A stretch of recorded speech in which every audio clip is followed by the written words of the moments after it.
Meditated thought అలానే కనిపించింది. Let us see decision ఏం జరుగుతుందో మన టీవీ. ఇమాన్యుల్, ఈ నలుగురి నిర్ణయం ఏంటి? ఆమె వల్ల అందరూ బాధపడ్డారు, రీతు ఇంకా ఎక్కువ బాధపడింది. సో రీతుకి, ఆడియన్స్కి, బిగ్ బాస్కి సారీ చెప్తే ఇంట్లో ఉండొచ్చు. ఎందుకంటే ఇక్కడ వరకు చాలా సాక్రిఫైస్ చేసి చాలా కష్టపడి ఇక్కడ వరకు వచ్చారు అనేది మా ఒపీనియన్ సార్. నలుగురి collective decision, individual decision?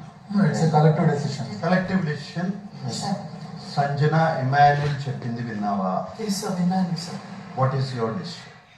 Sir నేను చెప్పింది ఎవరైనా తప్పు చేస్తున్నారు, ఎవరైనా సరి చేస్తున్నారు అని నేను చెప్పలేదు sir. I said I'm uncomfortable అంతే, and I stand by that sir. Suppose నేను నా ఫీలింగ్ కూడా చెప్పుకోవడానికి నేను సారీ ఉండాలంటే నాకు చాలా కష్టంగా ఉంది సార్. నా ఫీలింగ్ ఇక్కడ అర్థం అవ్వట్లేదు, లేకపోతే అది ఎట్లా అర్థమైందో నాకు తెలియదు. కానీ నన్ను అపార్థం చేసేసి నువ్వు సారీ చెప్పుకొని చెప్తే can't help it sir. I leave sir. House mates అంతమంది చెప్పిన తర్వాత కూడా నీకు తప్పని అనిపించట్లేదా సంజన? లేదు సార్, దట్స్ ఫైన్. నా ఎనఫ్